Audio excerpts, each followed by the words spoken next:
Hello my dear student, कैसे हो? उम्मीद है आप बहुत अच्छे होंगे, स्वस्थ होंगे, मस्त होंगे, ज़बरदस्त होंगे। तो चलिए माय डियर स्टूडेंट, आज हम शुरुआत करने वाले हैं एक्सरसाइज 3 कक्षा 10 गणित की। तो आज से पहले जितने भी मैंने क्वेश्चन थे, जितनी भी एक्सरसाइज थी, सब कुछ कवर करा दी है। प्लेलिस्ट जाके देख सकते हैं, मैंने डिस्क्रिप्शन में लिंक दे दिया है। तो आज हम इस वीडियो में शुरुआत करने वाले हैं एक्सरसाइज 3 की। तो इसमें दो चर वाले रेखीय समीकरण का युग्म कहलाने वाला है, यानी कि ये वाला चैप्टर का नाम है, अर्थात pair of line equation into the variable, into two variable. Clear?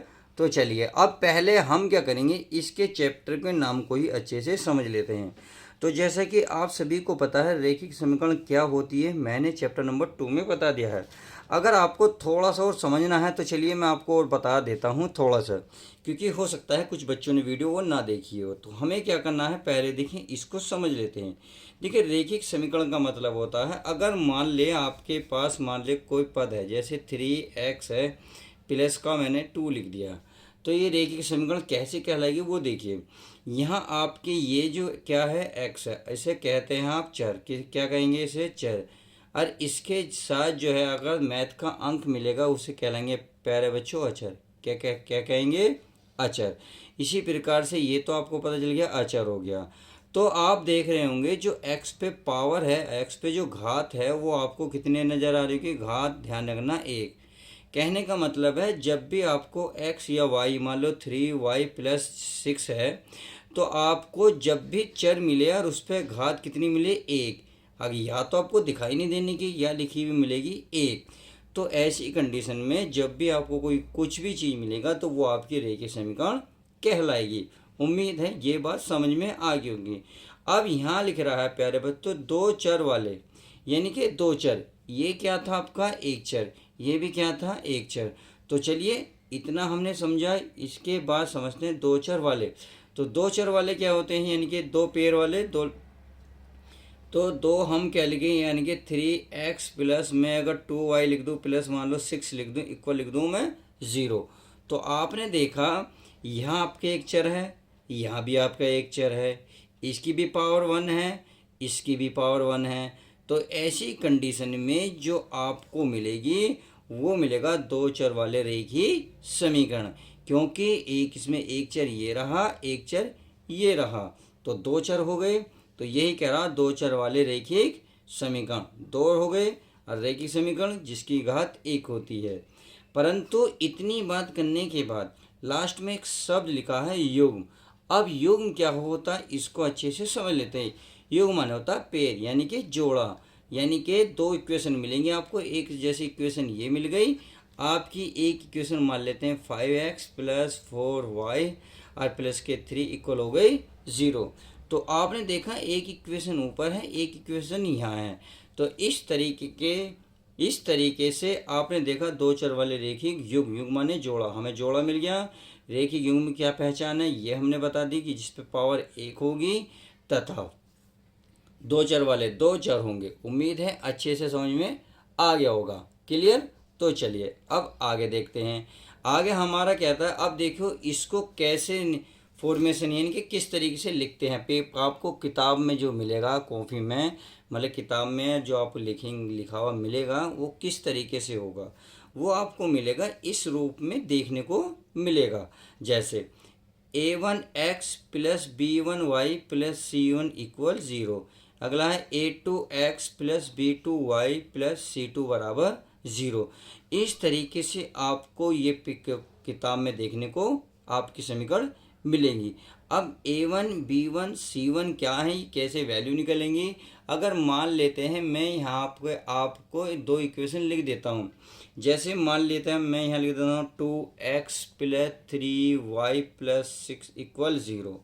अब एक मैं इक्वेशन यहाँ लिख देता हूँ, जैसे 3x plus 5y plus 10 equal 0। तो मैंने दो इक्वेशन लिखी, तो ये इक्वेशन फर्स्ट बनेगी और ये बनेगी प्यारे बच्चों इक्वेशन सेकंड। जब इक्वेशन फर्स्ट और सेकंड बन गई तो आप खुद देखें जब फर्स्ट बनी है तो इसमें फर्स्ट ही लगेगा, अर्थात ये जो x के साथ मिला ये बनेगा आपका a1। क्या बनेगा? a1। देखिए जैसे x के साथ क्या है? a1, तो वही हमने निकाला। x के साथ क्या है? 2, तो जब कंपेयर करोगे तो A1 की वैल्यू निकल कर आएगी 2। इसी प्रकार y के साथ क्या 3, यहाँ y के साथ क्या B1, तो ये वाली जो वैल्यू निकल कर आएगी B1 और ये इस तरीके से बन जाएगी C1। 1 1 क्यों लगाया, क्योंकि इक्वेशन फर्स्ट है। अब जैसे ही हम सेकंड इक्वेशन में आएंगे, सेकंड समीकरण में आएंगे, तो आपको अब यहाँ 2 2 लगाना है। क्यों, क्योंकि दूसरी समीकरण है। 2 का मतलब है ये वाली वैल्यू कितनी हो गई A2, और ये वैल्यू हो गई B2, और ये वैल्यू कितनी हो गई C2। तो इस तरीके से आपने ये वैल्यू निकालनी सीख गई, A1 A2 B1 B2 C1 C2। किस तरीके से इक्वेशन निकालेंगे हमने ये निकालना सीख लिया है। अब इतना निकालने के बाद अब देखिए दो चर वाले जो रैखिक समीकरण उनको हल कैसे होगा, यानी कि आपकी किताब में किस तरीके से हल किए जाएंगे। तो उनके हल को जो कि करने का एक तरीका है, तो क्या तरीका है वो हम इसमें समझेंगे। उसमें तरीका ये है, आप उन तरीकों में 3 तरीके सीखेंगे। पहला है ग्राफ्य विधि, ग्राफिकल मेथड। अगला है, अगर मैं प्रतिस्थापन विधि की बात करूं तो ये है आपका रिप्लेसमेंट मेथड। समझ में आ गई। अगर मैं तीसरे की बात करूं तो है विलोपन विधि, अर्थात एलिमिनेशन मेथड। तो ये आपके पेपर में आएंगे। इनमें से कोई सा भी आपकी विधि हल आ सकती है कि इस विधि के द्वारा सवाल को हल करें, या इस विधि के द्वारा इस सवाल को हल करें, इस विधि के द्वारा इस सवाल को हल करें। तो हम स्टेप बाय स्टेप एक एक तरीके से एक एक चीज़ को समझेंगे, ताकि आपको अगर पेपर में कोई भी चीज़ देखने को मिले, कोई भी डाउट ना रहे। उम्मीद है ये बात अच्छे से समझ में आ गई होगी। अब चलिए, अगर मैं इसमें पहले की ही बात कर लेता हूँ ग्राफीय विधि की, अर्थात ग्राफिकल मेथड की। तो ग्राफिकल मेथड को पहले इसको समझना होगा। तो ये तो मैंने आपको समझा दिया है। तो इससे रिलेटेड जो ये 3 नियम दे रहे हैं, ये नियम आपको बहुत अच्छे से पता होने चाहिए। कैसे, अब इसको भी समझ लेते हैं। जैसे कि ये तो मैंने आपको समझा दिया है कि A1x plus B1y plus C1 equal 0, A2x plus B2y plus C2 बराबर 0। तो जब हम इसको इक्वेशन फर्स्ट और इक्वेशन सेकंड को के जो चर के साथ अचर होता है, चर के साथ अचर होता है, उसको ऊपर नीचे रखें, इसकी वैल्यू ऊपर नीचे रखें, और वो वैल्यू आपस में क्या है, बराबर ना है। अर्थात आपने देखो बराबर के बाद मैंने चिन्ह काट दिया है, अर्थात ये दोनों वैल्यू अगर बराबर नहीं निकलती हैं वो प्रतिच्छेद रेखाएं कहलाएंगी। अब जैसे कि अगर आपको थोड़ा मैं समझाऊं तो देखिए, जैसे मान लेते हैं आपकी वैल्यू 2/3 आई, A1 का वैल्यू 2, A2 की वैल्यू 3 है, और ये बराबर नहीं है, 5 मान लेते 7 है। आप जैसे कि देख रहे हैं बराबर नहीं है, तो बराबर नहीं है तो आप क्या करेंगे, इसे ऐसे काट देंगे। तो ऐसी कंडीशन में ये जो कहलाएंगी प्रतिच्छेदित रेखाएं कहलाएंगी। अब प्रतिच्छेदित रेखाएं क्या होती हैं वो आप अच्छे से समझ लें। प्रतिच्छेदित जो रेखाएं होती हैं ये होती हैं, प्यारे बच्चों, आप मान ले 2 रेखाएं हैं, और प्रतिच्छेदित का मतलब जो 2 रेखाएं एक दूसरे को किसी पॉइंट पे काटें। मान ले काट दी, एक रेखा ये रही, एक रेखा ये रही।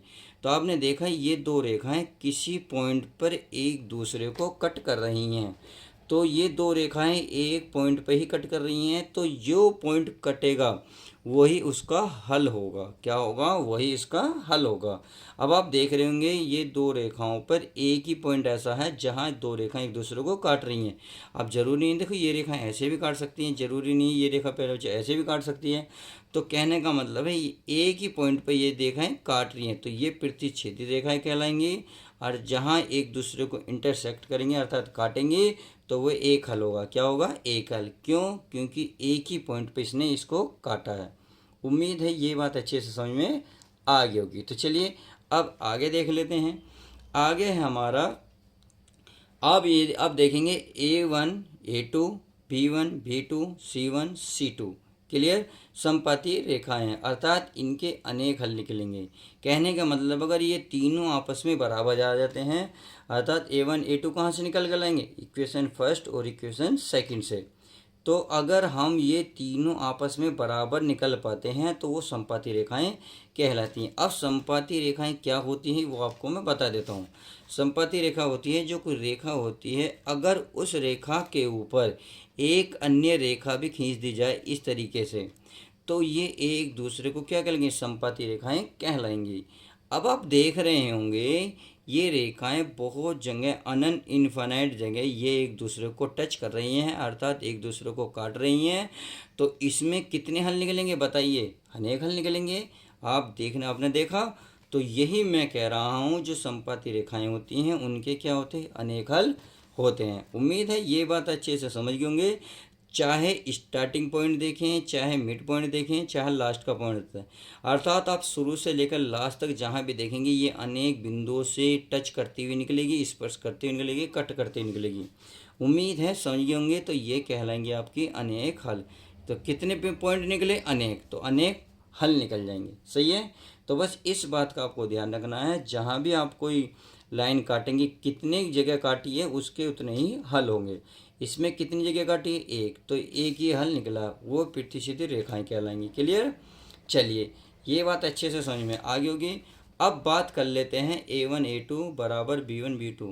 तो आपस में बराबर होंगे, परंतु अगर C1 C2 बराबर नहीं निकले, यानी कि ये दो तो आपस में बराबर होंगे, परंतु अगर अचर की वैल्यू बात करूं, जैसे यहाँ से निकालेंगे कि C1 और C2 की वैल्यू निकालेंगे और ये आपस में बराबर नहीं आई। जैसे अगर मान ले 2/5 है, बराबर ये भी 2/5 है, बट तीसरी कंडीशन कह रहा हूँ 2/9 है। तो आपने देखा ये दोनों तो आपस में बराबर हैं, परंतु ये वाली चीज़ आपस में बराबर नहीं है। तो ऐसे कंडीशन में हम इसको क्या कहेंगे? समांतर रेखाएं, और इसमें कोई भी हल नहीं होगा। तो यही हम चेक करेंगे। अब समांतर रेखाएं क्या होती हैं ये अच्छे से समझ लो। समांतर रेखाएं ये होती हैं, अगर मैं इस रेखा को इस तरीके से खींच दूँ तो इसी के समानांतर, यानी कि इसी के समानांतर एक और रेखा खींचो इस तरीके से, तो आपने देखी ये दो रेखाएं जो हैं आपस में समानांतर है। या क्यों? क्योंकि यहाँ का जो अंतर है वो यहाँ के बराबर है। चाहे आप कहीं भी देखें तो अंतर बराबर हुआ। तो आप ये कहते हैं जैसे आपने रेल की पटरी देखी होगी, जैसे सीधी चलती रहती है वो कहीं भी नहीं मिलती। तो वही क्यों? क्योंकि उनके बीच में, इन पटरियों के बीच में अंतर क्या होता है? समान होता है, इक्वल होता है। जब उनके बीच में इक्वल होता है तो वही कहलाते हैं समानांतर। अब जब ये एक दूसरे को मिल ही नहीं रही, तो ये एक दूसरे को कहीं काट भी नहीं रही, तो क्या आप बता सकते हैं इसके कितने हल होंगे? आप कहेंगे सर इसका तो एक भी हल नहीं होनेगा। क्यों? क्योंकि ये लाइन एक दूसरे को कहीं भी टच नहीं कर रही, कहीं भी एक दूसरे को नहीं काट रही, और जब नहीं काटेंगे तो उसका कोई भी हल नहीं निकलने का। वही मैंने यहाँ लिखा है कि आप समांतर रेखाएं कहलाएंगे और उनका कोई भी हल नहीं होगा। तो इस तरीके से हमने इस टेबल को बहुत अच्छे से समझा। उम्मीद है अच्छे से समझ गए होंगे। अब चलिए एक एग्जाम्पल के द्वारा समझ लेते हैं, जो आपका एनसीईआरटी में दे रखा है, उसी के माध्यम से हम इसको अच्छे से समझ लेते हैं। तो आपके अगर मैं एक एग्जाम्पल लूँ, तो चलिए एग्जाम्पल ले लेता हूँ जो आपके एनसीईआरटी में दे रखा है, अर्थात आपकी जो बुक में दे रखा है वही हम करेंगे। तो समीकरण 1 और एक मैं लेता हूँ 2x - 3y बराबर 12, समीकरण 2। तो ये पहला जो है हम देख रहे थे ग्राफीय विधि, तो इसे ग्राफीय विधि से हल करेंगे। अब देखते हैं उसके एक हल निकलेगा, अनेक हल निकलेगा, या कोई भी हल नहीं निकलेगा। तो ग्राफीय विधि में क्या होता है, पहले हम इसकी टेबल बनाते हैं। कहने का मतलब है अगर मैं इसकी टेबल बनाऊं तो देखिए कैसे निकलेगा। ये मान लो x है, ये आपका y है। क्लियर? आप पहला आप x बराबर 0 रखो। जब आप x बराबर समीकरण 1 या 2 में कोई इसमें भी 0 रखोगे, तो देखिए अगर मैं इसमें 0 रखूँगा, अर्थात ये समीकरण थी x 3y बराबर कितना है प्यारे बच्चों? 6। कितना है? 6। तो 6 ये रहा। अगर मैं x बराबर 0 रखूँगा तो हमें मिलेगा 3y बराबर 6। इस अगर 3y बराबर 6, अगर मैं y की वैल्यू निकालूंगा तो 6/3, 3 से काटोगे तो कितना आ जाएगा? 2। तो आपने देखा जैसे ही मैंने x का मान 0 रखा, y का मान कितना निकल का आया? 2। तो यहाँ रखेंगे 2। इतनी बात समझ में आ गई? चलिए, अब जैसे हमने x का मान 0 रखा, अब एक बार y का वैल्यू 0 रख के देखो। अगर मैं इसी में ही y की वैल्यू 0 रखूँगा तो देखते हैं कितना आता है। तो आप देखेंगे यह x + 3y बराबर 6। मैंने x का मान 0 रखूँगा तो सॉरी y का, तो बराबर हो जाएगा 6। तो x की वैल्यू देख रहे होंगे आप, 6 निकल के आएगी। तो x का मान कितना निकल आएगा? 6। तो इस तरीके से आप देखेंगे इक्वेशन 1 से हमें दो बिंदु मिले। कौन कौन से? चलिए इन बिंदु को लिख लेते हैं। कितना है? एक्स पहले एक्स का मान रखा जाता है 0, फिर वाई का मान 2, एक बिंदु ये, फिर एक्स का मान कितना 6, वाई का मान 0, तो 2 बिंदु ये, 2 बिंदु निकल गए। अब चलिए ये टेबल तो निकल गई। अब अगर मैं समीकरण 2 की बात करूं, इक्वेशन सेकंड की बात करूं, सेम जो इसमें आपने करा है, एक्स का मान रखा फिर वाई का मान 0 रखा, तो इसी प्रकार समीकरण 2 में करेंगे। तो चलिए इसको भी हम अच्छे से कर लेते हैं। अगर मैं देखता हूँ समीकरण 2 में x बराबर 0 रखूँगा तो ये तो सारी 0 हो जाएगी, तो ये मिलेगा -3y बराबर 12, या ये बनेगा आपका, क्या बनेगा, y बराबर 12 बटे -3, 3 से कितनी बार कटेगा, 4 बार, तो y बराबर -4, तो y की वैल्यू निकल गई। अगर मैं y बराबर अब 0 रखूँ तो चलिए पहले इसको लिख लेते हैं अच्छे से। ये x हो गया, ये y हो गया, तो हमने जैसे ही x बराबर 0 रखा तो y का मान कितना है, -4, समझ में आ गई। अब y का मान क्या रखेंगे, 0, तो चेक कर लेते हैं हमारा कितना निकल के आएगा। तो चलिए अगर y की वैल्यू 0 रखेंगे तो ये 0, ये आएगा 2x बराबर 12, तो x बराबर कितना आ जाएगा, 6, क्योंकि 2 से कितनी बार करेगा, 6 बार, तो x का मान निकल जाएगा 6। तो इस तरीके से हमें फिर इसमें 2 बिंदु मिले, कौन कौन से, वो बिंदु हम लिख लेते हैं। तो हमेशा ध्यान रखना, पहले x का मान रखा जाता है फिर y की वैल्यू रखी जाती है। क्लियर, ये हो गया। ऐसे सेम ये 6,0। तो उम्मीद है ये बात अच्छे से समझ में आ गई होगी। अब चलिए इसको ग्राफ विधि से देख लेते हैं, इसका जो इस समीकरण का हल है वो क्या है, एक है, अनेक है, कितना है। तो चलिए मैं ग्राफ विधि बना लेता हूँ। चलिए प्यारे बच्चों, मैंने ग्राफ बना लिया है। अब ग्राफ को अच्छे से समझते हैं। जैसा कि यहाँ पॉइंट है आपका 0, 2, यानी कि जो x की वैल्यू है, y की वैल्यू कितनी, 0, x का मान कितना है, 2, सही है। यानी कि y अक्ष से कितनी दूर है, 0, तो y अक्ष से, y अक्ष तो ये होगा, x अक्ष आपका ये होगा, तो 0,2, तो 0, यानी कि ये x अक्ष से कितनी दूर है, 2, और वो भी प्लस का, तो x अक्ष ये इससे दूर है प्लस का 2, 1, 2 ये रहा, तो 0,2। इस प्रकार से 6,0, तो y अक्ष से ये कितनी दूर है, 6, यानी कि 6, y अक्ष ये रहा, इससे दूर है ये 6, और x अक्ष से कितनी दूर है, x अक्ष पे तो स्थिति है, तो ये रहा 0। तो इस तरीके से ये पॉइंट, इसी प्रकार से मैंने ये वाले निकाले हैं। जब ये निकाले हैं तो आप अब देख रहे होंगे ये वाले जो 2 पॉइंट निकले हैं कौन सी इक्वेशन से निकले हैं, ये निकले हैं इक्वेशन फर्स्ट, तो आपको इक्वेशन फर्स्ट लिख देनी है। इसी प्रकार से अगर मैं समीकरण 2 की इक्वेशन 2 की बात करूं तो उससे 2 पॉइंट निकले हैं, उससे ये 2 पॉइंट ये निकले, तो ये इक्वेशन लिख देनी है। अब आप देख रहे होंगे ये जो रेखाएं हैं, ये जो रेखाएं हैं एक दूसरे को कहीं एक पॉइंट पर काट रही हैं। कहाँ काट रहे हैं, ये 6 पे काट रही हैं, अर्थात 6,0 पे। अब मैंने आपको पहले ही बताया था जहाँ आप एक पॉइंट पे काटेंगे तो वही इसका हल होगा। जैसे कि मैंने आपको ये रेखा बताई थी कि आप इस तरीके से जहाँ भी एक दूसरे को काटेंगे वही उसका हल होगा।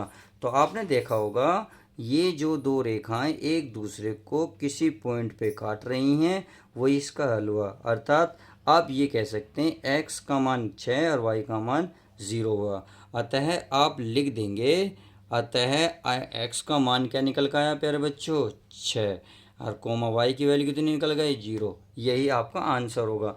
एक हल क्यों होगा, क्योंकि ये प्रतिच्छेदी रेखाएं एक जगह काटी हैं, तो हम पहले ही लिख चुके हैं वो क्या होंगी, उसका एक हल होगा। उम्मीद है ये भी अच्छे से समझ में आ गया होगा। तो ग्राफी विधि उम्मीद है बहुत अच्छे से डिटेल से समझ में आ गई होगी।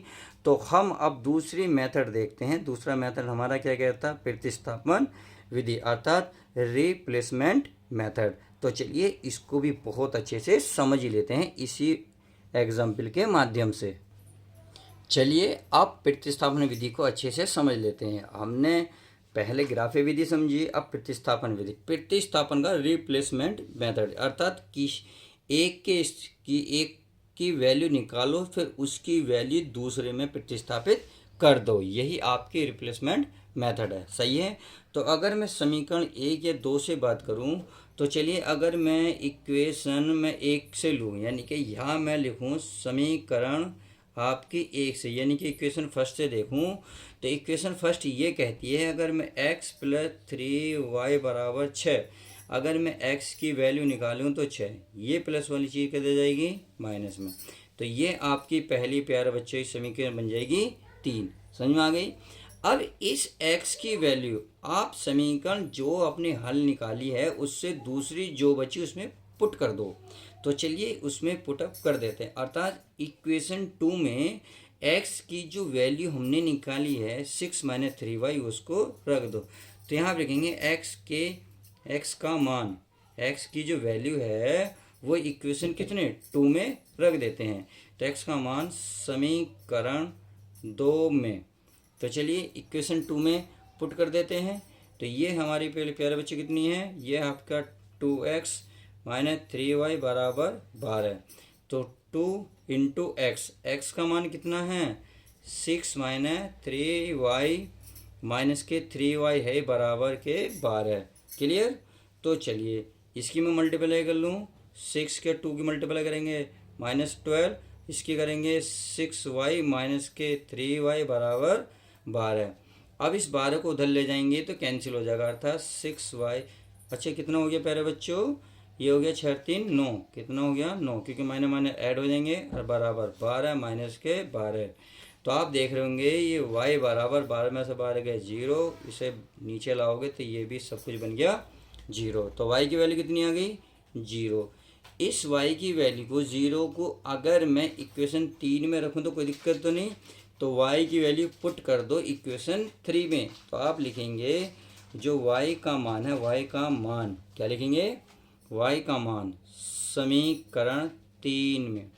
तो चलिए 3 में रख देते हैं। ये x बराबर 6 - 3 × y की वैल्यू क्या है 0। तो x बराबर 6 - 0, तो x बराबर कितने है 6। तो आपके बिंदु क्या मिले, अर्थात आप ये कह सकते हैं बिंदु जो मिले x का मान 6 और y का मान 0, और यही इसका फाइनल आंसर हो जाएगा। और यही हमने ग्राफ विधि में वैल्यू निकाली थी कि x का मान 6 निकल के आएगा और y का मान 0 निकल के आया था। तो आपने देखा प्रतिस्थापन विधि में किस तरीके से हल करेंगे। उम्मीद है ये भी अच्छे से समझ में आ गया होगा। अब अगला जो बचा है उसको भी सोल्व कर लेते हैं। तो चलिए अब हम जो है एक विलोपन विधि द्वारा अर्थात एलिमिनेशन मेथड द्वारा इसी इक्वेशन की वैल्यू निकाल के देखते हैं कि यही आती है या दूसरी आती है। क्योंकि हमने ग्राफी विधि द्वारा देखी तथा प्रतिस्थापन विधि द्वारा देखी, तो जो x की वैल्यू आई क्या आई थी 6 और y की वैल्यू आई 0। क्लियर। अब ये देखते हैं कि ये भी इसी के माध्यम से यही आंसर आएगा या नहीं। तो चलिए अगर देखिए विलोपन का मतलब होता है, विलोप माने होता है किसी अक्षर किसी चर को विलुप्त करना, अर्थात यहीं ख़त्म कर देना बिना इक्वेशन को छेड़े। तो आप देखेंगे यदि मैं इसे इक्वेशन को अगर नहीं छेड़ता हूँ तो आप देखेंगे यहाँ कितना है 3y, यहाँ कितना है 3y। आप चिन्ह देखिए यहाँ कौन सा है प्लस, यहाँ कौन सा है माइनस। तो यहाँ आप लिख सकते हैं ऐड करने पर अर्थात या जोड़ने पर आप इतना लिख देंगे, तो इससे क्या होगा ये वाली चीज़ एक दूसरे को कैंसिल कर देगी, क्योंकि ये माइनस की है ये प्लस की है। 3y में से 3y जाएंगे क्या बचेंगे 0, अर्थात हमारा जो 3y है जो y की वैल्यू तो विलुप्त हो गई, ख़त्म हो गई, फिनिश हो गई, ओवर हो गई। तो यही कहलाता है एलिमिनेशन मेथड। तो अब आप देखें यहाँ क्या बचा केवल x, तो x और 2x हो गए प्यारे बच्चों 3x इक्वल हो गई। ये जोड़ रहे हैं तो जोड़िए 12 और 6 कितने होते हैं 18। तो आप देखेंगे x की वैल्यू 18/3, 3 से काटेंगे कितना आ जाएगा 6। तो उम्मीद है ये भी अच्छे से समझ में आ जाएगा। अब इस x का मान आप चाहे तो इक्वेशन फर्स्ट में रखें चाहे इक्वेशन सेकंड में रखें, जिसमें भी रखोगे y की वैल्यू हमें प्राप्त होगी। तो बताइए अगर आप इक्वेशन जो x की वैल्यू है किस में पुट करना चाहते हो, मान लेते हैं आपकी इच्छा है 1 में, तो आप क्या लिखेंगे कि x की वैल्यू समीकरण 1 में रखोगे इक्वेशन 1 में पुट करने पर x का मान। तो चलिए x का मान आप किस में रखेंगे, x का मान समीकरण किसमें समीकरण 1 में। तो चलिए पुट कर लेते हैं। यहाँ है x और x का मान कितना है 6 प्लस 3y बराबर कितना है 6। तो चलिए इस 6 को उधर लेके जाइए, 3y बराबर 6 माइनस 6, तो 3y बराबर 6 में 6 गए 0। तो आप y की वैल्यू कितने निकाल कर लाएंगे 0। क्यों, क्योंकि y की गुणा में 3 है, गुणा को जैसे उधर लेके जाओगे 0 के नीचे आ जाएगा तो सब कुछ क्या बन जाएगा ज़ीरो। तो अतः आप क्या कह सकते हैं, तो अतः हमने देखा जो x का मान आया वो 6 आया, जो y का मान आया वो 0। कितना आया, 0। तो तीनों मेथड के द्वारा हमने एक ही इक्वेशन ली और उसको तीनों मेथड के द्वारा सोल्व करा, तो उससे हमें प्राप्त हुआ जो x का मान है 6 और y की वैल्यू 0। इस तरीके से आप आपके एग्ज़ाम में मेथड नंबर 1, 2, 3 कोई सा भी आए आप बहुत अच्छे से कर सकते हैं। तो हम जो है नेक्स्ट एक्सरसाइज में क्या करेंगे प्यारे बच्चों, अब एक्सरसाइज की शुरुआत करेंगे, क्योंकि ये तो बेसिक समझाना था वो मैंने आपको अच्छे से समझा दिया है। तो प्लीज़ वीडियो पसंद आए तो लाइक शेयर करना ना भूलें। तो चलिए मिलते हैं नेक्स्ट एक्सरसाइज में, जब तक के लिए दोस्तों goodbye, take care, love you guys, my destiny, अपना ध्यान रखें।